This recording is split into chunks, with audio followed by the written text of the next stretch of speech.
Hello there. In this video, I'll show you how to replace the doors on a Vauxhall Corsa D, which is a simple job.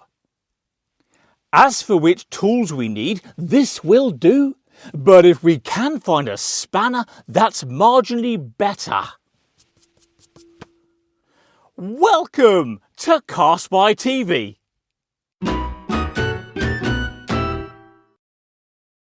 Okay. Step 1 is to support the door with a trolley jack, as seen here, preferably one with a rubber jack pad to minimise the risk of damaging the paint. Next, open the window because this makes it easier to carry the door once it's removed.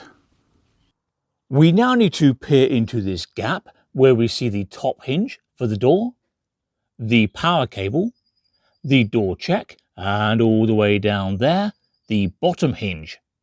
All those things need to be removed. Let's start with the door check.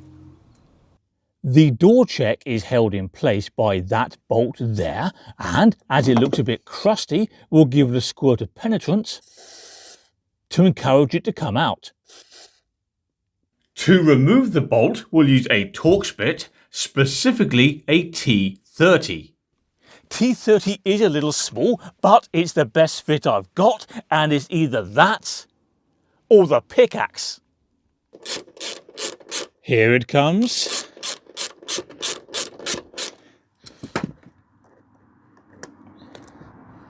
And there we go. We now need to remove the door's power cable. And to do that, we need to slide out this top section here. So we'll give that a bit of a hand with a flat-headed screwdriver because it's quite stiff. There we are. And now with a little bit of wiggling, the power cable comes off. We now need to remove the bolt for the lower hinge. There it is. And once again, we'll give it a squirt of lubricant to encourage it to come off. That bolt is a 13mm, and normally I undo such things with a socket, but there's not a lot of space down there, so we'll use a spanner instead. Right then, let's get this done. There we go.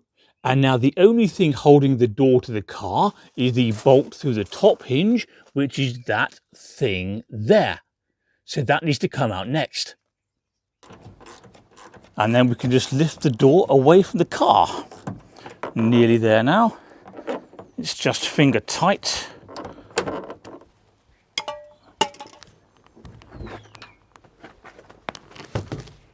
That's heavy enough.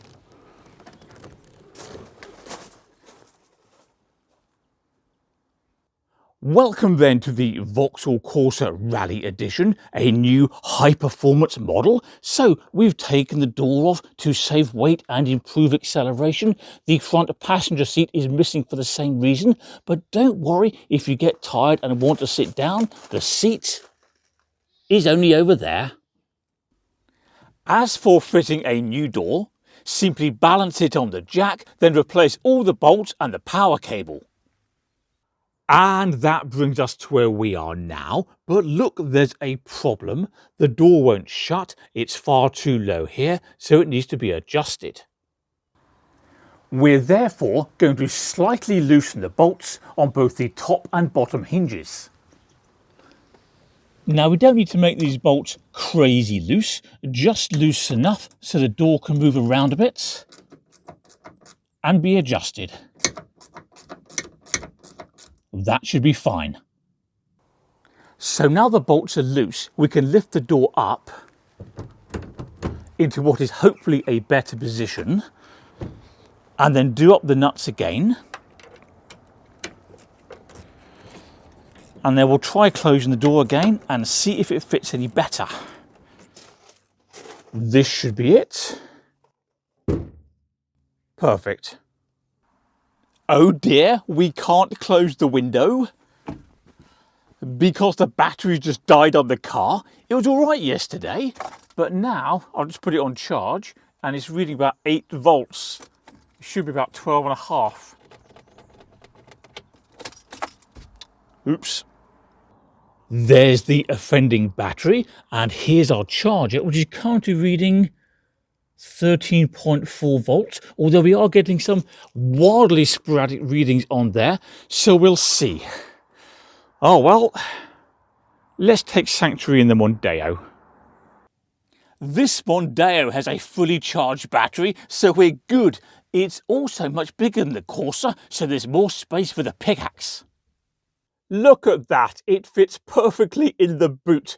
Anyway, before you go, don't forget to subscribe to CarSpyTV. That makes it easier to find my other content. Can you also please do me a favour and click like on this video, and I'll see you next time. Bye bye.